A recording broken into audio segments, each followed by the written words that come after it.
Welcome to the Forward Progress channel on the Hammer Betting Network on this Monday, January 8th, 2024. We made it all the way through the season and we are here. It's playoff week. It's also Black Monday. There will be more coach firings to happen. There's been a couple so far, and we'll talk about that. And we're going to preview every single game with this all-star show that we have. I'm joined today by Cleve TA, plus EV Better, CleveAnalytics.com, Suma, Pro Sports Better, creator on the Hammer Betting Network, and Sharp Clark, NFL originator, betting analyst at 4for4.com. Do me a favor, like and subscribe this content. It means a lot to all of us here at the Hammer. And if you have any questions, fire away in the chat. We'll fit them in wherever they fit in the show. Of course, none of this would be possible without our sponsor, Pinnacle. They're the world's sharpest sports book and available to bettors in Ontario. Find out what the pros have known for the last 25 years. Everyday competitive odds. Your trusted sports book. Bet smart, bet Pinnacle. Must be 19 plus in Ontario. Gentlemen, let's get this show on the road. And I guess Black Monday, I think 12:01 a.m. might have been the fastest firing I think I've ever seen in my life. Arthur Blank wastes no time and gets rid of Arthur Smith. I guess let's start off with you, Suma. Why did Arthur Smith fail in Atlanta? What was the cause of it? Pretty much not having a solid starting quarterback. I think that's what the season came down to. They invested a lot of money in the offseason. Their defense made major steps forward. They had all the infrastructure on offense, like 5 starters or 4 starters and a high, I think, second round. A rookie returning on the offensive line, Bijan Robinson, Drake London, Kyle Pitts. Everything was in place, but for whatever reason, I think they they wanted to go with Desmond Ridder. That was probably pretty much a decision by Arthur Smith and that organization, which in hindsight was the first mistake. And they couldn't get their run game going, and bad quarterback play, I think, was ultimately the big or major downfall, because they played one of the easiest schedule in the league, easiest division in football, probably, and they only managed to win 7 games with their season win total was, I think, or closed 8.5. Correct me if I'm wrong. So it's not like they completely finished below expectations, but I think we expected way more from that offense. All right.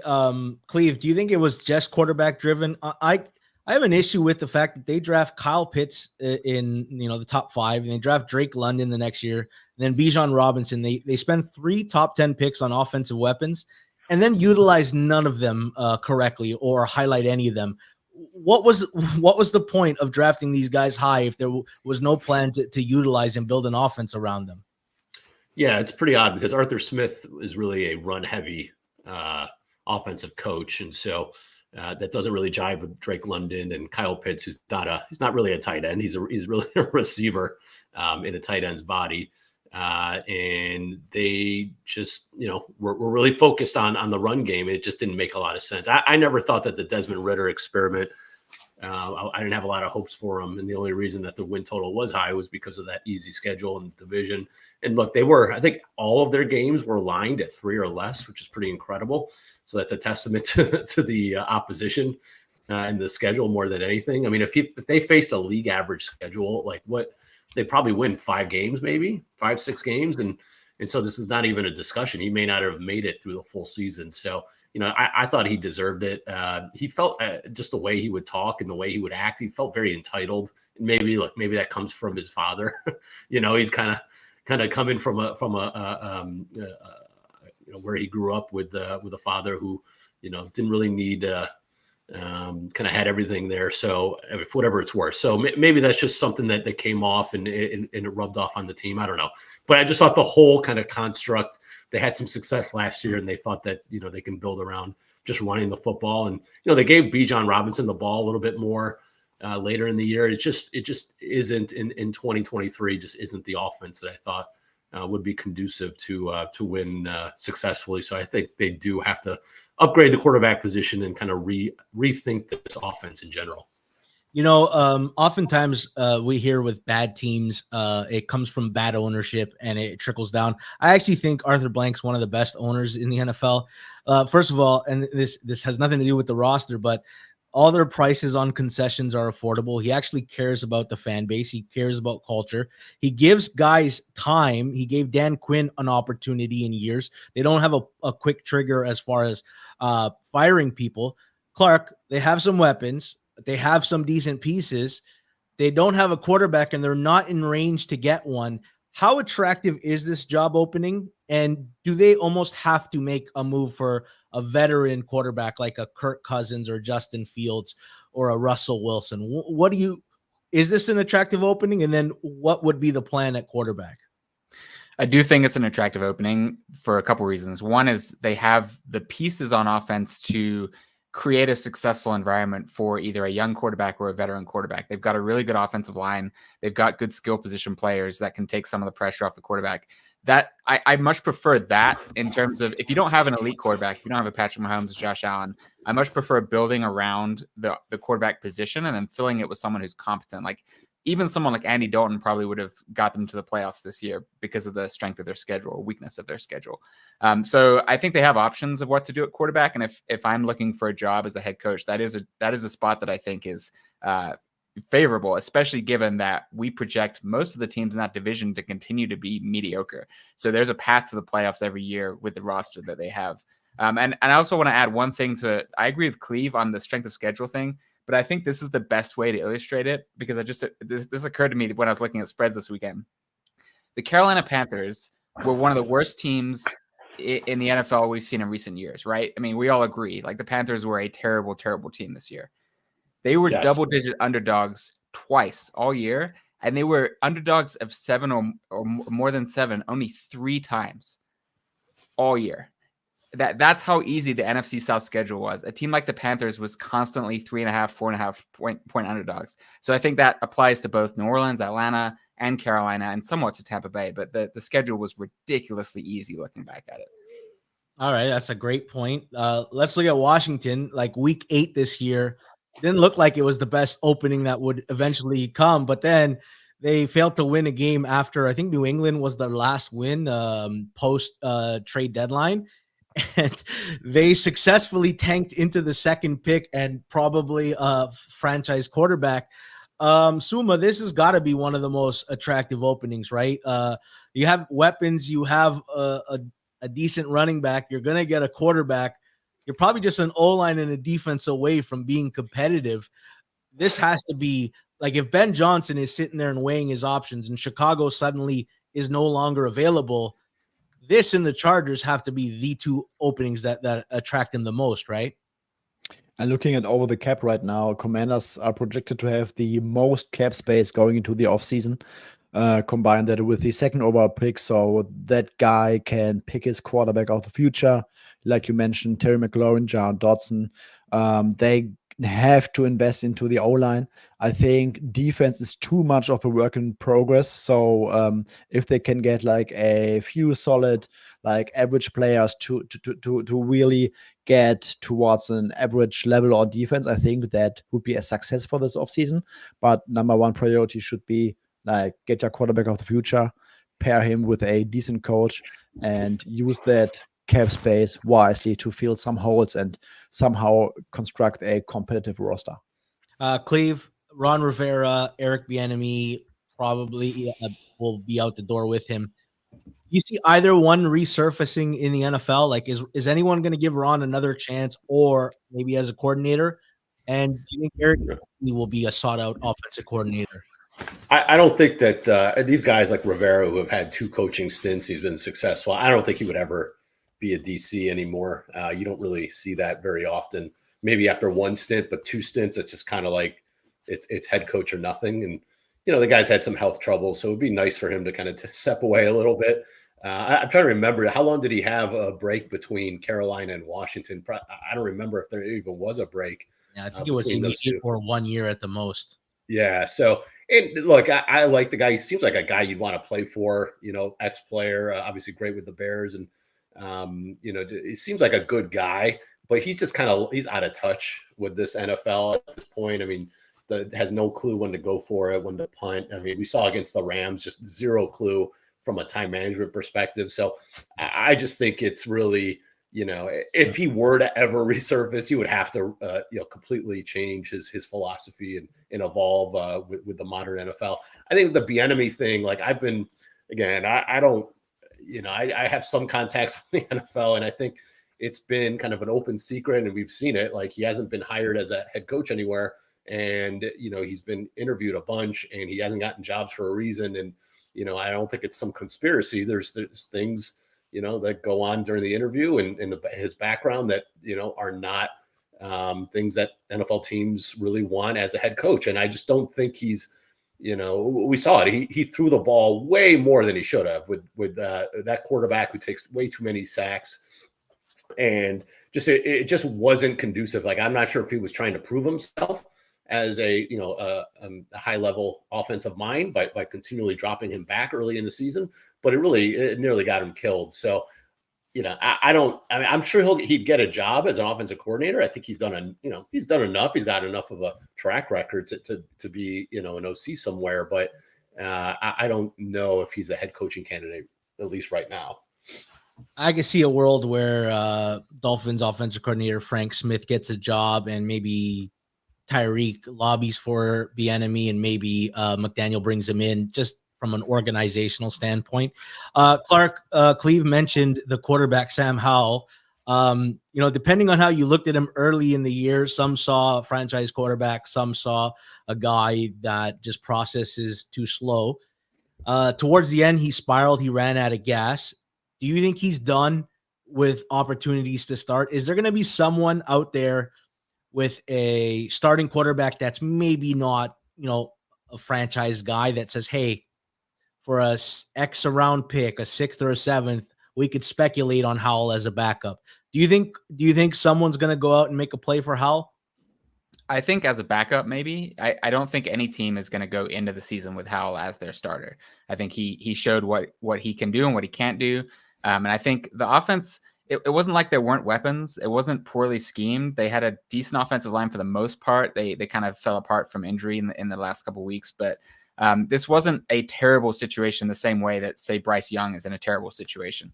So I think Sam Howell just didn't show enough to be a starter. But yes, the at the level of quarterback play across the league, like you think about this year, right? Like Sam Howell would have been better than Zach Wilson for the Jets. Sam Howell would have been better than some of these other backups that came in. So I think with how many teams suffer quarterback injuries in a given year, I think investing in your backup quarterback in a guy that can get the job done is paramount. And I think that he'll be one of those guys that is second string somewhere going into the year. Yeah, and he could play that agent of chaos that we always say is good for a backup role. Suma, week 18, not week 18, the first week of the playoffs opened up, and lines are moving quite fast on Monday. We used to talk about having to wait during the weekend. It feels like when there's fewer games on the schedule and there's larger limits, everything has to be sped up. Do you find yourself going through your process a lot earlier in the week than you would in a normal regular season week? Oh, yes, absolutely. I had all my potential numbers for raw numbers for all potential matchups ready on Saturday. So in case there would have been early value, available value, I would have been able to fire. But I mean, these lines, they get hit immediately. Like yesterday, I was looking at these FanDuel openers and people smashing everything that looks at somehow off to them, and it's a wild, interesting and exciting market. Cleve, do you do the same? Do you you start to put together theoretical lines and how teams match up for next round, perhaps before the games even play out? I don't model it. I have an idea in my head. I kind of had an idea. If the Rams played in Detroit, for example, like where I would make this number. And so, I have an idea of some of these games, but I like to do a little bit more work. And, there are some injuries to keep an eye on that I think are fairly impactful.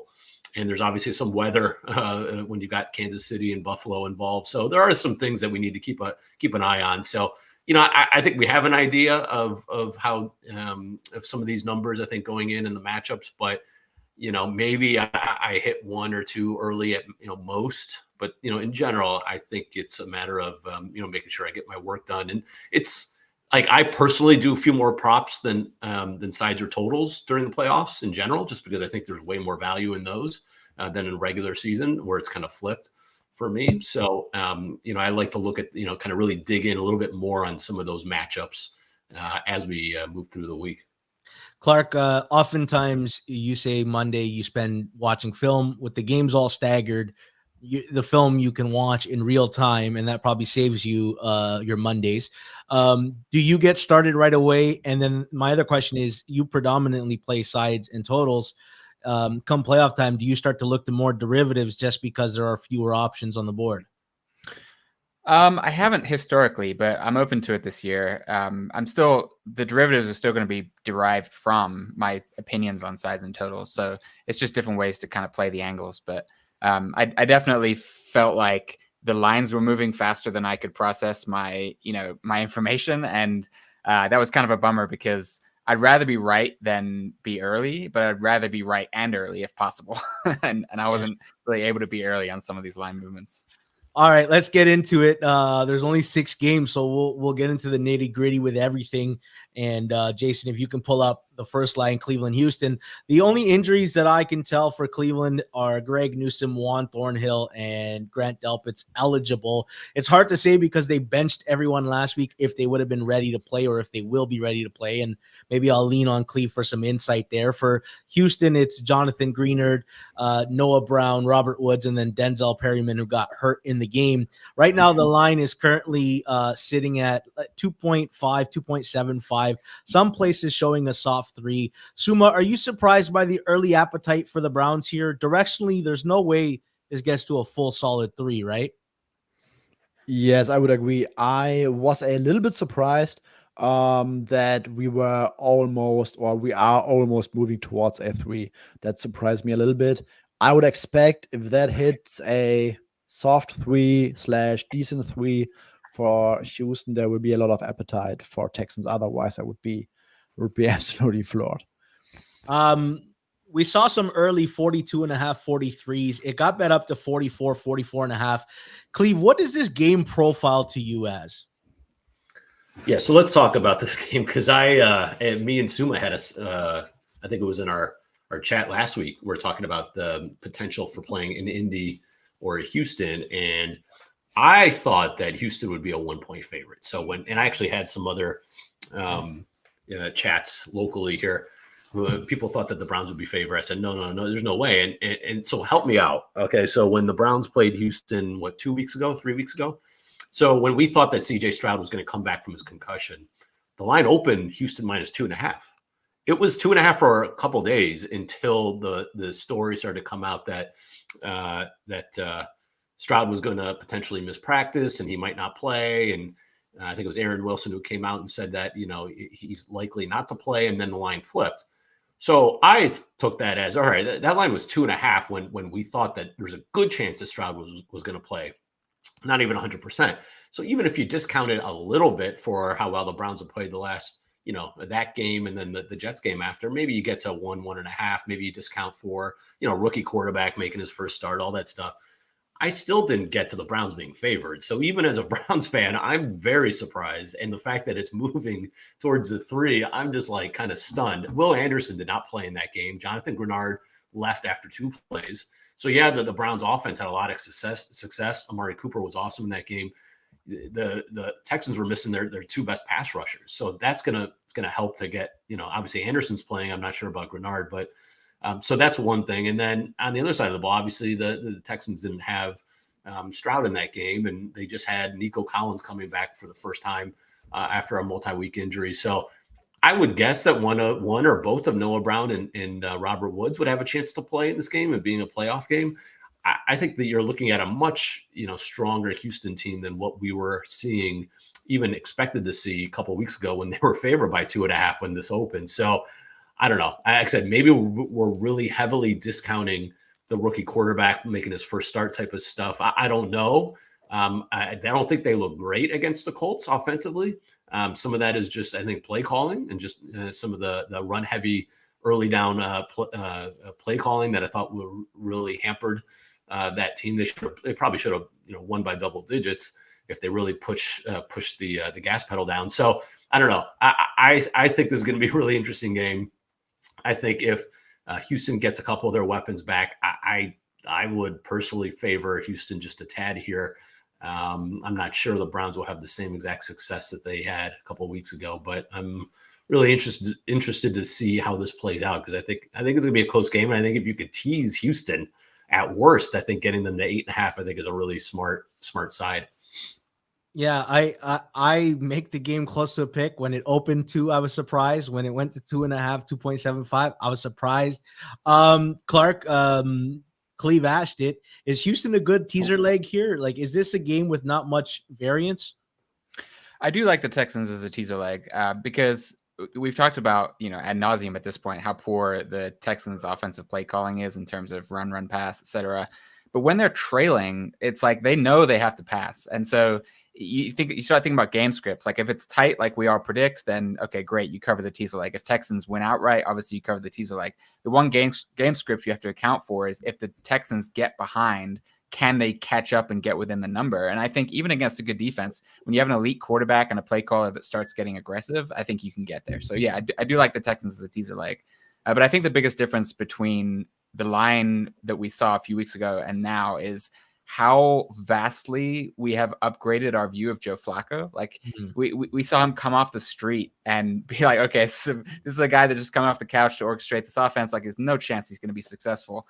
And every week since he's started, he's been chucking bombs and accurately. And so I think he makes a lot of mistakes. He makes a lot of misses, but he's making the offense run. He's doing explosive plays. He's letting explosive plays happen, which kind of makes up for some of his mistakes because some of these drives are defined by those explosive plays. So I think that accounts for the switch from Houston being favored to Cleveland being favored more than anything else.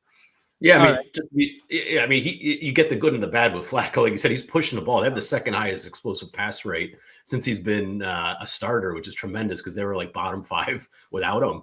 So you get that, but you also get, he has eight interceptions in his couple of starts. He's got there should have been a couple of pick sixes. I remember, I think one against Chicago. He is not without potential for a turnover. So I know there's the pluses and the minuses, and maybe that lends itself. The Browns led the NFL in terms of they had the highest rate of team total going over. And I'm pretty sure Flacco, since he's been the starter, has gone over every single time. So this could lend itself to a more higher scoring game than we might think. And the Browns defense, for whatever reason, it could just be coincidence, could be the type of quarterbacks they face on the road. They've been much worse on the road. And you're getting, they've allowed explosive plays. Like they're good, really good from a down-to-down success standpoint, but they've allowed a ton of explosive plays. They get very aggressive, so some misdirections can get to them. So I think from profile standpoint, sorry, I didn't answer your question before, George. I think this is going to profile to be a little bit more higher scoring than I think most might consider. Suma, when Stefanski had quarterbacks that weren't that good, he played a very conservative style and said, let's just keep it tight and try to win it on our defense's back. And with Flacco, he said, all right, fuck it. Let's embrace the aggressiveness. Let's throw it down the field. But with that comes turnovers, and that's the story with Cleveland. Do you think Stefanski's married to this style? In order to win with Flacco, I have to really push the envelope here. Playing it safe is not going to win me any games. Yes, I think so. But I also think that Stefanski can play his style of offense with Joe Flacco. Like with Deshaun Watson, all the offseason talk was how the Browns would have to adjust their offense. Like not that under center heavy play action game, like more spread out, more receivers on the field, less tight ends, running out of shotgun a lot more. And now I don't have the exact data in front of me, but it feels like we are seeing more of the classic Kevin Stefanski offense, like heavy play action on like 3rd and 4th and short with tight ends leaking wide open down the field and stuff like that. So it just feels to me when watching their games that it's an offense that Stefanski wants to call personally, and Flacco might just be the blessing in disguise here. So yes, with all the big plays, the turnover are coming with them, and it might be the week where they get punished a little bit more. Texans usually are very good against the run, so let's see if they can, or whether they can take away some of the run concepts that the Browns like to run. What's interesting to me, CJ Stroud is bullseye against every kind of coverage except cover one. For whatever reason, there's a drastic split between his success rates. It's still a decent success rate at I think 44%, but there's a massive disconnect between his EPA per play numbers between cover 3, cover 4, etc., and cover 1. And the Browns are the single high cover 1 defense in the league. They are running cover 1 at the highest clip among all defenses. So that's an interesting matchup to watch this week. You know what's interesting about that, Suma, is the best pass defenses that Stroud has faced this year, the Jets, Pittsburgh, New Orleans, they all play a high rate of cover 1. So it could be just the good defenses are playing cover 1 more. I don't know. Again, I'm not a film guy. I'm not a strategist from that perspective. But that's one thing I noticed as well, is just so happens that the best pass defenses he's faced all play cover 1 at a top 10 rate. Clark, you often talk about, you rate each team and then you figure out how they match up against each other. In the playoffs, we all find different narratives, right? Like Joe Flacco's been there and he went to the Super Bowl, and Stefanski has been there and he's won a playoff game before. And Houston has a first-year head coach and first-year quarterback. Do you put any stock into that, the experience level of what a playoff game means? At the margins, I can. It's not built into my model at all. Sometimes my number is sort of on the cusp of whether or not I want to play it, and those types of things can be enough to push me over the edge. But, I look at the context of the specific situation, and, you talk about quarterbacks starting their first playoff game. CJ Stroud essentially played a playoff game last week. Like, there was nothing that distinguishes that game against Indianapolis from a playoff game. So I don't think there's anything magical about, well, now it's the 19th week of the season, rookie quarterbacks are just going to crumble. Like, he stepped up to the challenge, first play of the game, threw that dime. He made some serious plays late in that game. And I like to look at how quarterbacks handle high pressure situations more than I do so isolate how long they've been playing or how much experience they have in the playoffs. So I'm not too concerned about CJ Stroud. He seems mentally all the way there, dialed in, stepped up his game in the highest spot. So this is not a situation where I'm looking to put any stock into that angle, but sometimes I will. I'd also argue his biggest college game ever was against Georgia in a playoff, and he played amazing. You know what? Yeah, remember Joe Burrow? Joe Burrow in the, on LSU in I think it was the title game, just, one of the best performances ever, right? So we knew coming into the NFL that he had that in him. Yeah. I have a petition. The NFL, the coach of the year is going to come down to Stefanski and D'Amico Ryans. Let's settle it on the field. The winner gets the coach of the year award. I think that's the only fair way to do it. Take it out of the voters' hands and put it into the team's hands. Let's go to Miami, Kansas City. It's the Saturday night game. The injuries we're watching for are Jalen Waddle, Raheem Mostert, who I think will be able to play. They were very close to being able to play last night. Xavier Howard, who's missed a couple games. And then the Dolphins lost Andrew Van Ginkel and Cameron Good. And I think Van Ginkel's the one we're watching for. The Chiefs, again, hard to judge because they were resting this week. But Donovan Smith, Wanya Morris, so 2 tackles there. L'Jarius Sneed and Brian Cook is eligible. Right now, the line is currently sitting at Kansas City 3.5, and the total is at 44. Cleve, Kansas City opened up a juiced 3, basically a 3.25.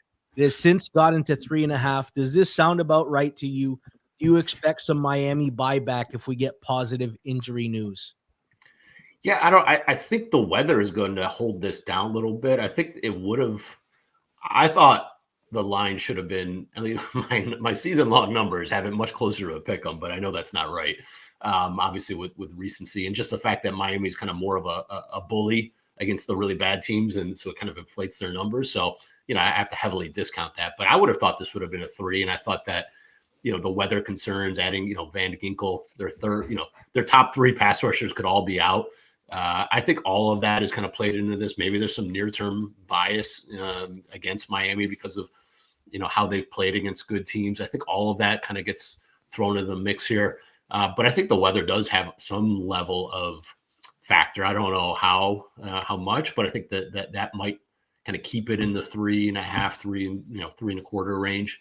So, I personally am interested in Miami if they get Waddle back and if the Van Ginkel injury isn't bad, but it's just hard to back them now with just what they've done, against these good teams. But I will say they should have beaten Kansas City the first time. Like, I was on Kansas City, that Tyreek fumble was fluky. They could have won on that last drive. I thought that they played well enough to win, especially in the second half. So, if you look at that game as a barometer, I do think they clearly have a chance here.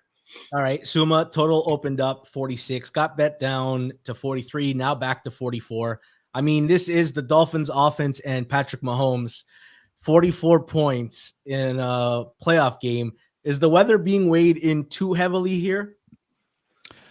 Not so sure about that. So I've done some research. I think 2 or 3 years ago, we had a playoff game at Lambeau Field that was extremely cold, like, I don't know, sub 4 degrees Fahrenheit or something. And I found that there's a certain threshold that favors the home team. And this is probably right on the cusp, depending on how much we trust the current weather report, because at 6 p.m. that day, it's supposed to be 8.6 degrees Fahrenheit. So it's going to be even colder later that night.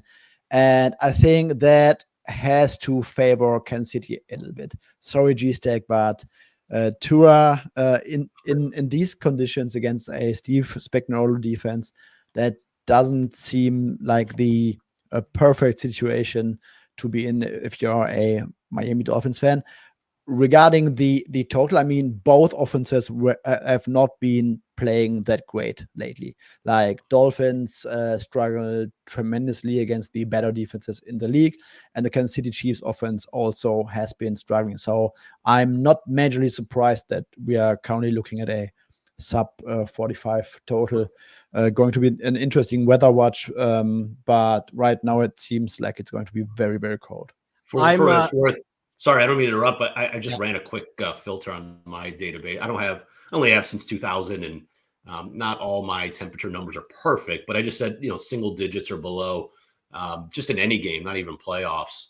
And the total is only 3 of 14 games in that range have gone over. So just, and minus 4.4 points per game in that stretch. But again, there's more. I mean, you got 2 high power, you've got 2 great one great quarterback, 1 high-powered offense. Sorry, George, against each other. So that number is awfully low, and it doesn't take much.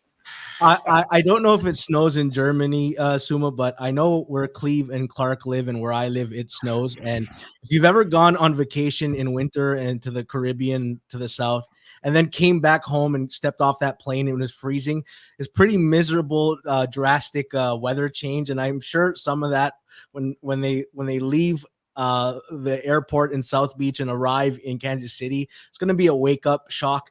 Clark, I'm curious what you make your numbers in this game. It feels like Miami has a lot of positional advantages here.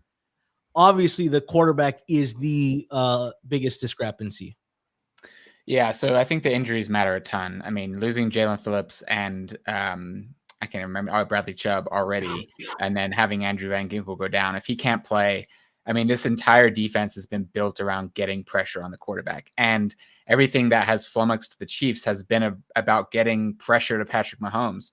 And so if that doesn't happen, if the Kansas City offensive line wins in the passing game, then I don't really see, like, even though the Dolphins have a decent secondary, you give Patrick Mahomes enough time, he's either going to find someone or scramble.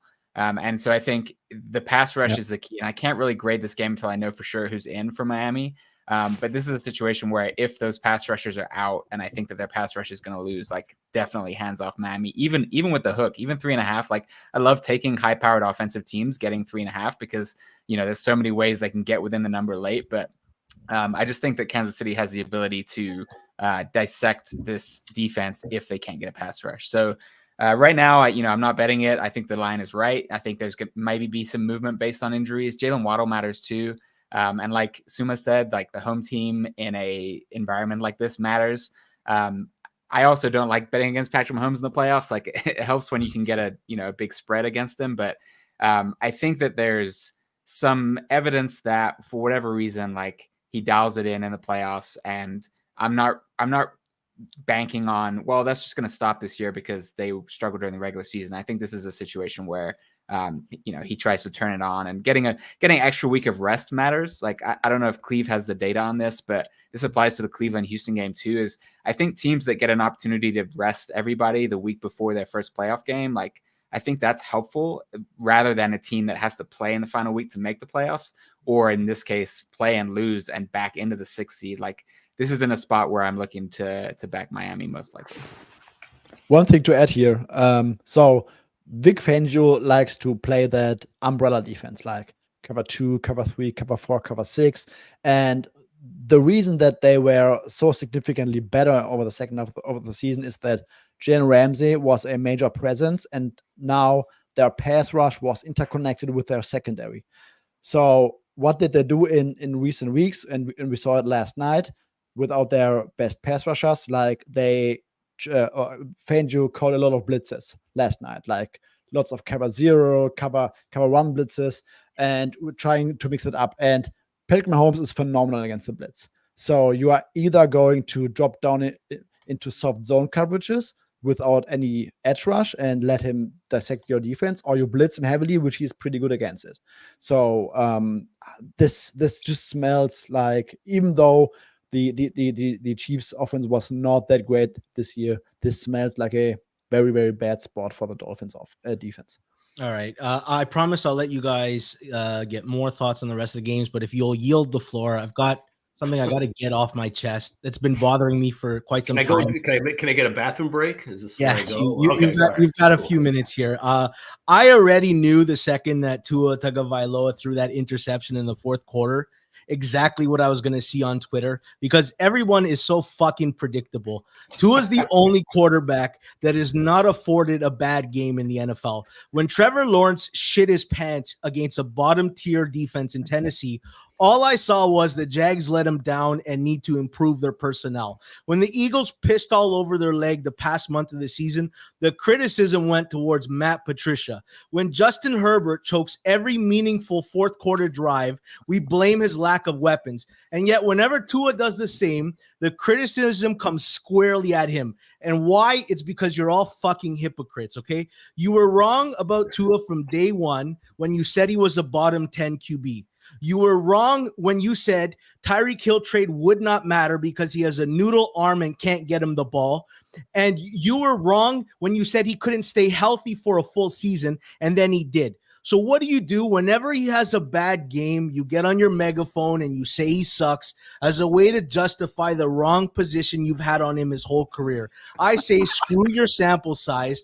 Tua led the league in passing yards, second in yards per attempt, third in completion percentage, fifth in passing touchdowns, fourth in passer rating, fourth in PFF grade, fourth in EPA per play, second in passing EPA, fifth in success rate, fourth in completion percentage over expectation, fifth in sack percentage. You name it, he's actually top 5 in every fucking category that matters.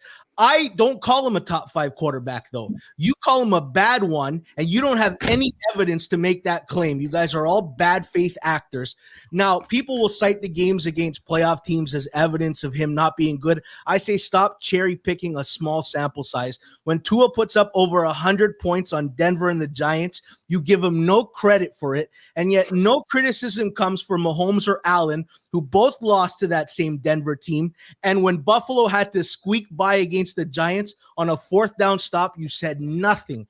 When the Bills and Chiefs play those teams and look like absolute trash, you say nothing. When the Bills have the number one, According to Sumer Sports, I love the website. They have the number one playing combo of any offensive line. 97% of their snaps, they've had their exact starting five. The Chiefs are number 5. The best Dolphins combination has played 17% of snaps together. So spare me your hypocrisy. Spare me your small sample size outcomes. Outside of teams that have lost their QBs for the year, there's not a single team that has been more decimated by injuries than us. And when Miami goes to Kansas City on Saturday night and beats the Chiefs, I don't want to hear nothing about Mahomes' lack of weapons or Kelsey's age or Kadarius Toney. Let's go to Pittsburgh and Buffalo. Jason, wait, the last time you ranted like this, you were calling Tua about to win the MVP and Miami about to get the 1 seed, and they fell off a cliff. So I'm just for your own sake, because I may bet Miami here. Now I'm thinking about not betting them because of the rant, and the last time you did that. So I appreciate the rant, but the fallout was not good last time. Cleve, I'm already dead inside. There's nothing that I could say that will change the outcome of Saturday night. Either we're going to win or we're not. And no matter what happens, Tua's going to get criticized if they lose. What about this? Good news for you real quick, just because I think it's interesting. I think explosive pass rate is a really, like in this NFL, like you need to generate big chunks because it's just hard to consistently win through a playoff bracket. Just being efficient on short, kind of more short passes. And, since 2018, every single Super Bowl participant has finished top 10 in explosive pass rate in the regular season. And the only two, I think the only two teams in the NFL or in the AFC right now in the playoffs who are top 10 are Miami and Houston. So just just to help you out here, if they can generate these big plays, like maybe they can get to the Super Bowl. So I'm on your side, George. Here, I'm in. Okay, let's go to Pittsburgh, Buffalo, 1:00. The injuries to watch are TJ Watt, who is likely going to miss, and Minkah Fitzpatrick, who hasn't played in a while. Right now, the Bills are -10 plus 102. Kind of like a 9.75. The total is 35 and is crash landed. For the Bills, Gabe Davis is the injury on offense and Rasul Douglas is the big injury on defense. Clark, there were a lot of numbers below 10 to open the week that got bet up to 10. If this really is Snowmageddon, do you expect Pittsburgh money to come? Yeah, I would think so. I mean, I think when you're approaching this game, you have to think about how each team is suited to handle the elements like that. And yes, the Bills are at home, which helps, but the Steelers have just been a team that wants to dominate up front with the line of scrimmage. Like, seems like every play is we're going to send what's his name, Solomalu or something. I don't know. Like, we're going to send him up the middle, and the running back's just going to follow him, and he creates a massive lane, and it's like 5, 6, 7 yards easy. And that's exactly what you need to do when you play in these types of elements. And so the advantage that Josh Allen has in the passing game over Mason Rudolph, which is absolutely massive and might be worth more than 10 points just in itself, can get negated somewhat by weather downfield. So I do think that there probably will be some interest on the Steelers at 10 if there hasn't been already. And it may not ever get back up there if the weather does hold. Cleve, you are a guy who probably acts on weather faster than anybody that I know in the Hammer. The totals crash landed from 42.5 to 35. Is this the bottom? Like, what's the bottom if this is projected to be as bad as it is?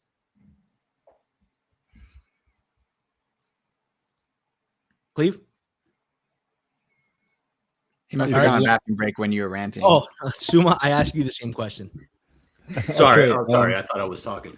I didn't mute that. I said, I don't know. I mean, I did see the weather report, but as our colleague Rob Pizzola likes to say, like, betting this early on weather is a recipe for disaster. Things change so much. I mean, last Monday we thought there was going to be a major blizzard in Washington, in DC and in New York, and it never materialized. It was sunny and like 50 in Washington. So it can change on a dime. So I'm not. I mean, it's Buffalo in January, so it's likely going to not be good. But I'm not. I'm not ready to call this, going to be a horrible weather day just yet. But I think in general, the matchup is interesting. As Clark mentioned, I mean, the Steelers are just running it down people's throats. I mean, the last 3 games, they're number 2 in success rate in the NFL running the ball. I mean, Najee Harris has come out of nowhere. He's been really good in the last 3 games, rushed for over 300 yards. And Mason Rudolph is 7th in EPA per dropback and number 1 in CPOE in his 3 starts. So he has proven himself. Now, to be fair, it's against the Bengals, bottom 5 defense in Seattle, who can't tackle anybody anymore, and then the Ravens backup. So it's a totally different animal. But I do think you can find some success against the Bills' run defense, who's allowed the 2nd highest rate of explosive runs this year, and they faced a really soft schedule of opposing run offenses. So, I think there's a way for Pittsburgh to continue kind of the smash mouth way, and then if the wind really is a problem, that's going to neutralize Josh Allen a little bit from a down the field passing perspective. And the Bills have not been that impressive to me, at least. They step it up when it comes to playing the really good teams, and they've won, but against the bad teams, they just don't. They don't step on the throat like they used to. They're not winning by double-digit margins as much as they had in the past. So, I do think that there is, especially if Gabe Davis looks like he's got a PCL sprain, and he may not play. I think Shakur is really good. He's but he's more of a slot guy. There's just less ability to push it down the field, without a guy like Davis, and with the wind, I think that lowers the ability to cover a big spread. So I think that's why this number has come down a little bit. And I do think that, with the Tomlin voodoo, this does profile as a game that's just like they stick around, they hang around, they get enough on the ground game. And, Rudolph hits a slant or two to Pickens and Johnson. And, this game ends up like, 20-16 when it's all said and done. But I'm not ready to act on weather just yet because things change so quickly. Yeah, post Matt Canada, they're actually like 9th in EPA rushing and 6th in success rate. The Bills, despite their soft schedule of opposing run offenses, are like 24th in defensive rush EPA per play. The Steelers stop the run really well, even though the Bills do a good job of running. Suma, Tomlin voodoo. But here's my question. If the Bills got under 9, so they were 8.5, is that an auto teaser for you, or do you think the Steelers have a legit chance to win this game? It would be an automatic teaser with better weather, but I think that this current projection ups the variance on this game significantly. I'm looking at the forecast right now. Do you guys remember the Pats Bills game? I think 2 years ago, with that crazy wind.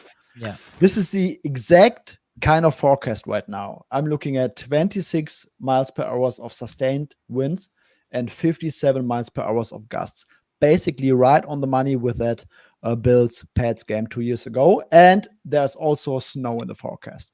So this is going to be if that forecast holds, like TA said, like we could be looking at 10 miles per hour less come Friday. And with these like Arctic storms and stuff like that, they can change on a dime. But if this forecast holds, we're going to see a completely run-heavy game script from both offenses.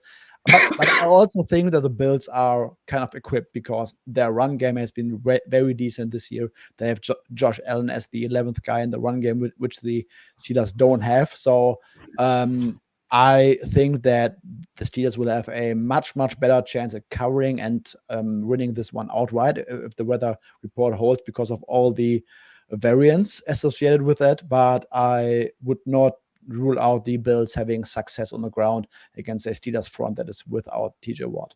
Okay, let's go to Green Bay and Dallas. Dallas is they've got Tyler Smith, maybe Zach Martin, but Stephon Gilmore, who left the game, but there are people who believe he'll be ready to go. Green Bay, Christian Watson didn't play. Romeo Doubs got hurt in the game, and then so did Zach Tom. Right now, the line is currently 7.5-point favorite.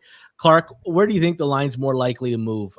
Dallas 8, or do you think we get to Green Bay 7 and maybe even under the 7? I think Green Bay 7. This is actually a game that I have acted on. I did take the Packers already.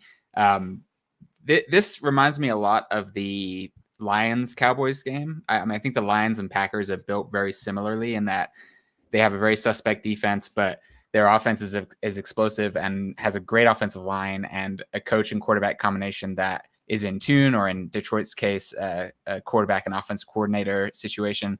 And so I think getting above the 7 is a bit generous for such a high-powered offense. Jordan Love looking since week 9, Jordan Love has been top 3 in the NFL in EPA per play, success rate, and PFF grade in the entire NFL over, half the season.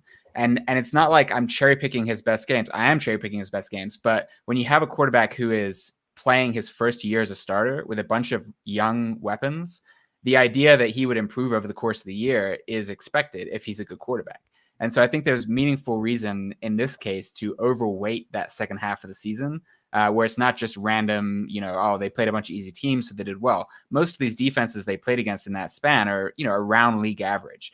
And also we don't see bad offenses put up these kinds of numbers just because they play bad defenses. Like, it takes a good offense. They're winning on the offensive line. Aaron Jones has been a huge difference maker since he's been healthy. They may even get Christian Watson back. And I just really, really like the way that Jordan Love is playing and the confidence he's playing with. And then similar to what I said about CJ Stroud, I think that the sort of pseudo playoff environment that he was in last week, this was a win or go home game for the Packers. Jordan Love stepped up. He was calm. He showed leadership on the field. He made throws. He made plays. And I think this is a situation where the Packers are, shouldn't be treated as, well, it's Jordan Love's first playoff game, so throw it out. We also haven't really seen the Cowboys excel in the playoffs in recent years. Like, it's not like Dak Prescott is some kind of playoff mastermind. And Mike McCarthy, kind of similar question. So I think the line is a bit high to give such a good offense against a defense in Dallas that has been beaten by most of the good offenses that it's faced all year, kind of like the Eagles last year, where we saw good quarterbacks beat the Eagles, and then when the Eagles played the Chiefs, sure enough, they couldn't stop them. So I like the Packers here, and I think the spread should be tighter. Yeah, you mentioned Jordan Love's hot streak of games, and early in the season, Love flashed the big plays, but he was barred down by 8 turnovers. Last 8 games, 18 touchdowns, 1 interception. He's playing out of his mind. Michael says he's worried about the Green Bay defense here. I guess my question, Cleve, is can Jordan Love go score for score with Dak? Because Dak's going to score a bunch on this defense. Yeah, I will take a little umbrage. The defense, I agree, for Green Bay, hit like a really cold spell, and guys like Bryce Young were tearing them up. But I do think it matters that they were not healthy. I mean, they didn't have Jair Alexander last week. He came back. They didn't have Darnell Savage. Like, they're starting to get their pieces back. They didn't have Devondre Campbell, who's like the heart and soul of that defense for a while. So they're finally healthy. Like, they've got a good kind of starting lineup. I think this is the lineup that you expect from this defense. Not that this is like some, and they also got Eric Stokes, by the way. Not that there's some like, elite defense, but I think they're good enough. I'll just put it that way. They got Jair Alexander, who you can put on CeeDee Lamb. Like, you've got the opportunity to at least get some stops. And I think, look, we saw the Lions, as Clark mentioned a couple of weeks ago, kind of hang in there. They're a way worse defense, I think, than the Packers. So I think defensively they can do just enough. I don't think it's impossible to slow down this. I mean, the Dak in this offense is not going to be elite and never punt. Like, they had that stretch at home. Like, it's not going to happen every game. Like, these are NFL teams. Now, do I trust Joe Barry to concoct a scheme? No, not really. And that is definitely a scary part of it. But I do think they have enough to at least keep this game interesting. And then, yeah, Jordan Love, like the one thing I like about him, he has not faced like the most difficult schedule, as you guys have talked about. But when he did have to step up against a team like Kansas City, who is a top level pass defense, he generated the highest EPA per drop back that Kansas City allowed all season in that game. Like, he's been tested a few times, and he's kind of passed that test. He did well against the Steelers in that pass rush. He had the 5th highest EPA that pass defense has allowed with those pass rushers. So, he has had some opportunities to, to step up and play against good defenses. And against Brian Flores and that blitz scheme, he had the number 1 highest EPA that Minnesota has allowed all year. So, like, he's done it against, certain teams that are not easy to play against. So I think that gives me a little bit of comfort. I think the fact that I do think he likes playing in the dome. Like, he is the type of guy that likes to wing it. He's not like Aaron Rodgers, who I think relished playing in kind of the cold weather of Lambeau. I think he likes playing in a dome. We saw what he did on Thanksgiving against Detroit. We saw what he did against Minnesota. Like, he's had a couple of experiences here where he's kind of lit these teams up. He likes to air it out. And I think if you can get Christian Watson back, I think they have a legit shot of winning. They really do need the stretch of field. And we saw Stephon Gilmore.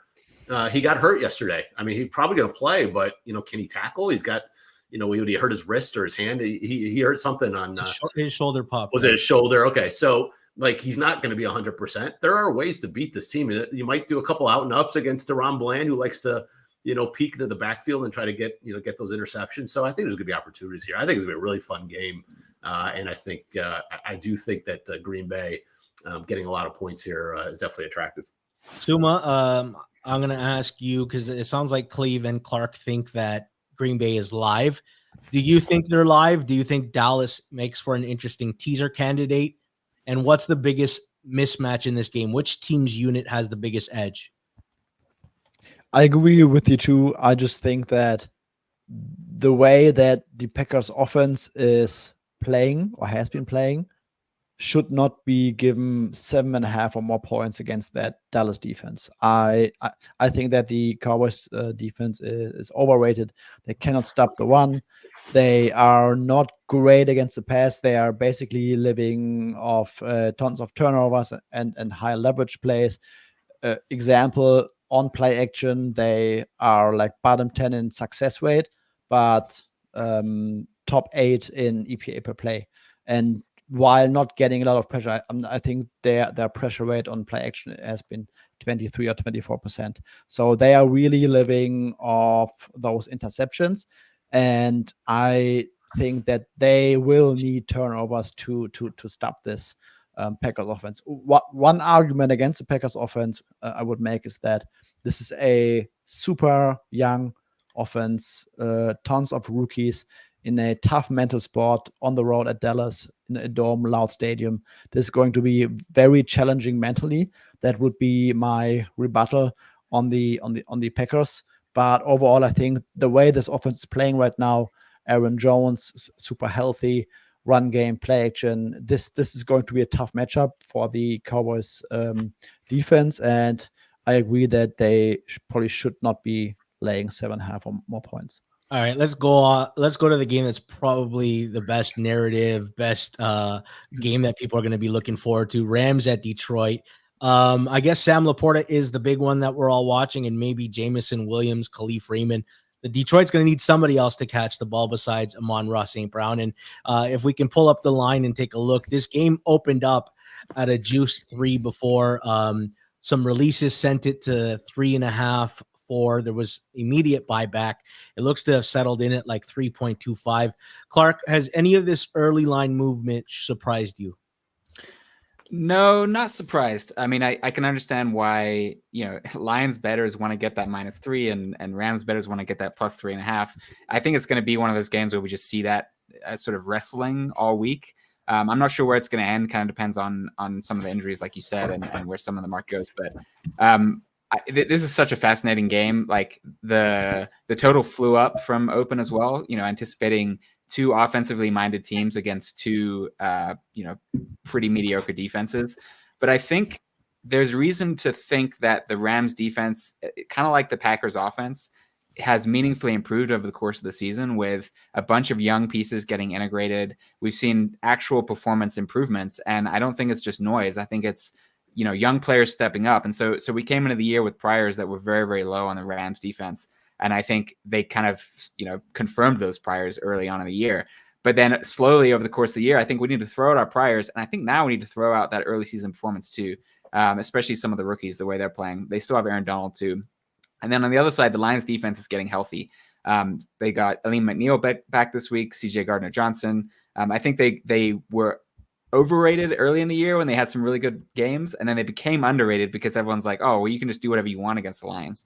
So I'm interested to see whether either of these defenses that have been much maligned over the course of the year can step up against a very good offense inside a dome on a fast track. This is, it's going to be a tough sledding for both defenses, but I'm interested to see which one of them steps up, because I think if one of them does, then I think that team can comfortably win this game.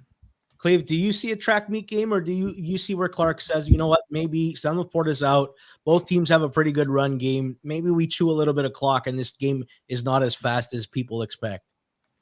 I always get like these Rams games. I always think they're going to be track meets, and then a lot of times, just the way McVay is, he kind of runs the ball a lot. And if they get a lead, he'll definitely run it out. But it's just, I think there's a couple of ways this is not a track meet. One is the fact that, and we'll hear about this for the next 5 days. So this is going to be the first time. But obviously, McVay knows Goff inside out and knows kind of his weaknesses. So I'm sure Raheem Morris, and who's done a great job this year, they'll develop a scheme that takes away, kind of make him play left-handed, if you will. Obviously, all the weapons between Laporta. I don't think Laporta's going to play. It seems like a real long shot for him to play.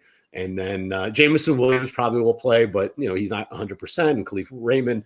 By the way, the Rams have one of the worst special teams we've ever seen. So having Khalif Raymond, I think, is a big deal for the Lions if he can play on a return perspective. And that maybe is a difference in a close game like this. But I just look at the Rams offense, and this team has, first of all, they faced a top 10 schedule of opposing defenses. They've gone up against elite defenses like the Browns and the Ravens and the Saints, and they put up 30 on all of them. They are battle tested, and they've proven that they can not only beat up the bad defenses, but beat up the best ones in the NFL. And they're good enough, obviously, McVay with his schemes, with 2 now really good receivers and a great running game in Kyren Williams. I mean, if you look at just the games where they've been 100% healthy on offense, just in terms of Kyren Williams and Cooper Kupp in the lineup, they're number 2 in EPA per play. And again, that's against teams like the Browns and the Ravens, like the tougher part of their schedule early on in the season. They're facing some of the tougher teams. So I just think that it's going to be really hard for this Lions defense to slow down a veteran quarterback like Stafford and these weapons and a coach in McVay and Raheem Morris. There's a huge coaching edge here between McVay and Morris versus Dan Campbell and Aaron Glenn. It's not even close to me. Now, Ben Johnson obviously is really good coordinator, but this is his first playoff game. So he may be trying to, sometimes these guys get in a playoff setting and try to do a little bit too much. But I just think that the edge is there for the Rams. You got the veteran quarterback on the other side.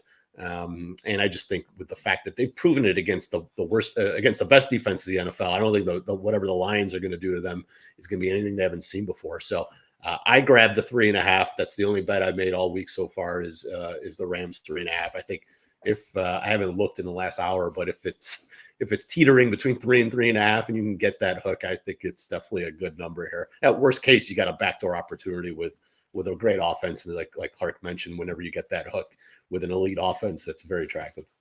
Suma, there's the most famous game of a coach being familiar with the opposing quarterback is John Gruden against Rich Gannon in the playoffs in the Super Bowl. And they picked him 4 times and it was a blowout.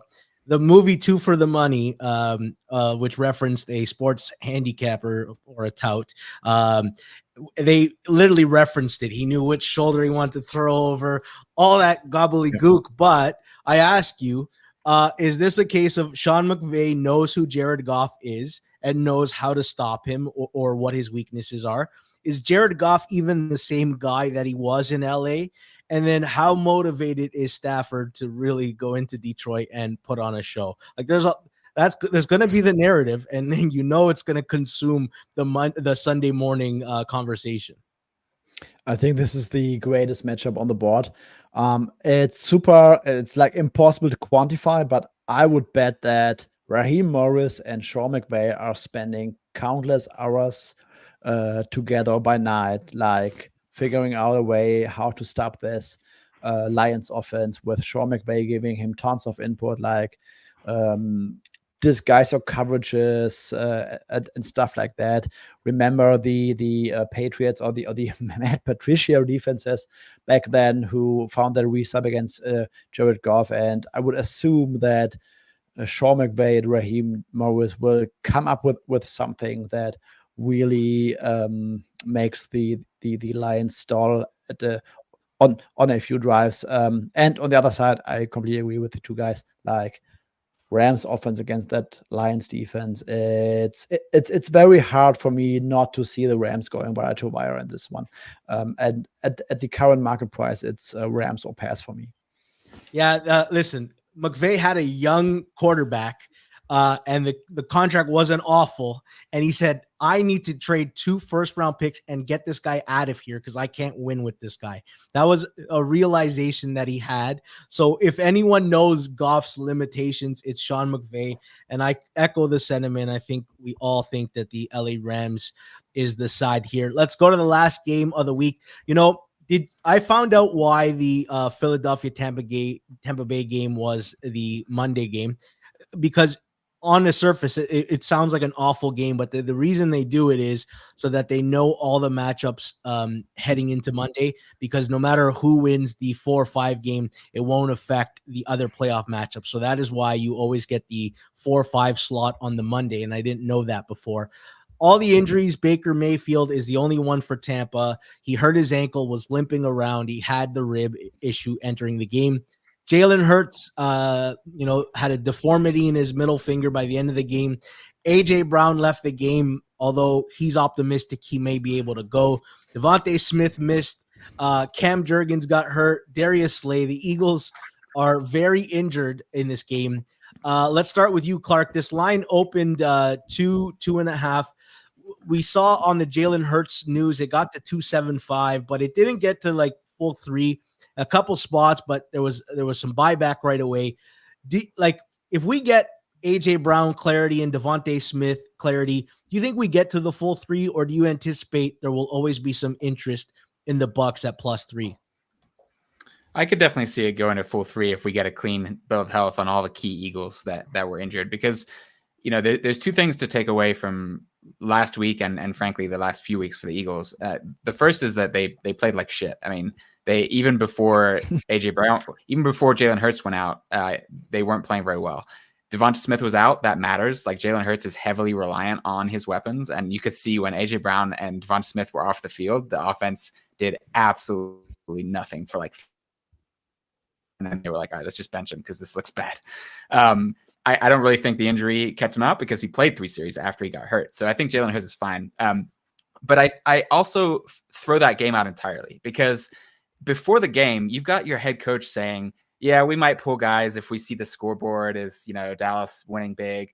Like, you can't go into a game with that kind of mentality and expect any kind of full effort, right? Like, I wrote that game off completely before it even started. I didn't bet the Eagles, even though my numbers said, the Eagles are and 4 points better or whatever, because that mentally to me signals like no intention of winning that game. So I think we can throw out that game entirely. So then you're looking back at the other weeks that they kind of stumbled into the playoffs, losing to the Cardinals, losing to the Seahawks.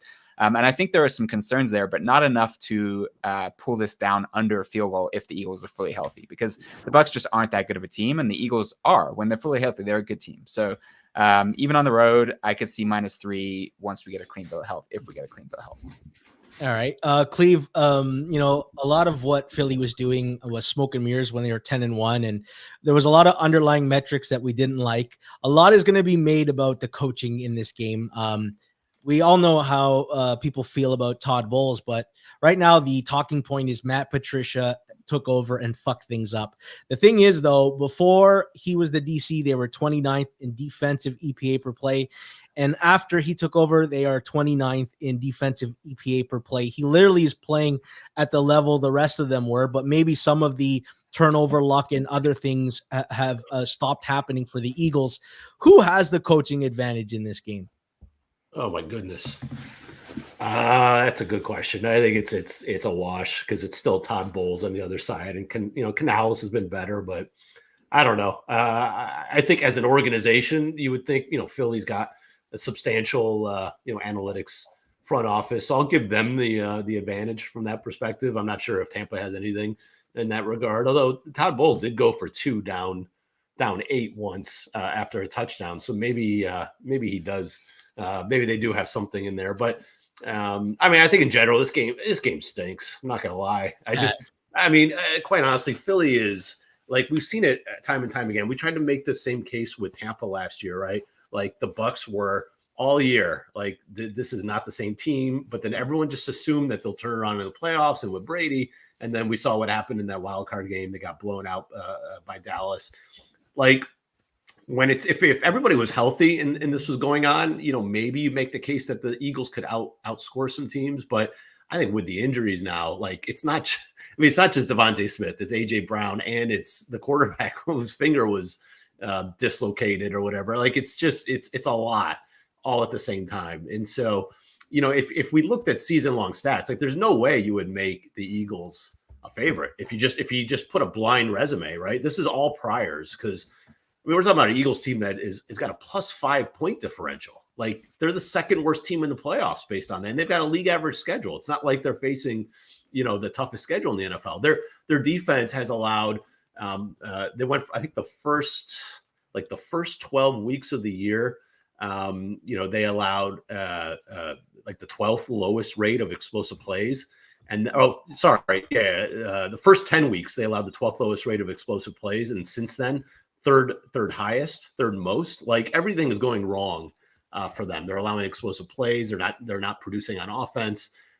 They can't stop anybody. They don't force any punts. Like, I don't know. And now you got injuries. Like, how am I supposed to back this team? I personally, and I don't want to back Tampa because they're not very good either.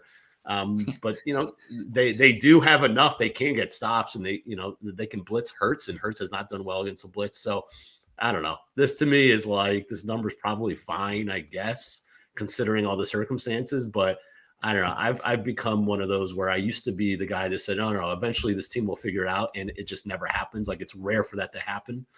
You don't just turn the lights on, after a month and a half of not playing well. It just doesn't happen very often. So not sure if it's going to be this game or not, but I'm definitely not backing the Eagles here for the playoffs in general. All right, Suma, give us some daylight between these two teams, because they both kind of stumbled in, and Tampa didn't look good the last 2 weeks, and Philly hasn't looked good in a while. Is it aggression? Is Philly's aggression on 4th and short going to be the difference in this game? Is it maybe Tampa Bay's got a better locker room right now? Because it doesn't look like Philly has a good locker room or a healthy dynamic. Can you find any daylight between these two teams? Raymond made a good comment. Eagles haven't been the same since Big Dom got banned from the sideline. Facts, straight facts.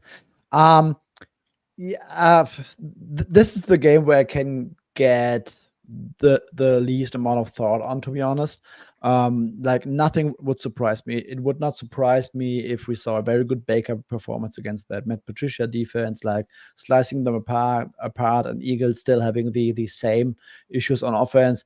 Jalen Hurts has not been bad on the season against the Bills, but in recent weeks, like, there are some sequences where opposing teams, like Rick Martindale yesterday, yes, we can argue the motivation of the game, but Rick was throwing blitzes at them, and the Eagles had zero answer for it. Like, that's something that is a coaching issue to me, and I don't know whether they can fix it on 1 week playing against a very aggressive Todd Bowles blitzing defense with a, I think, 30+% blitzing rate. So that would be one concern to me, but I don't think that the Bucs defense is good at all. So I would not be surprised if we saw like this rematch of what we saw in week 5 or something, where the Eagles are able to run the ball successfully and pretty much put their stamp on the game.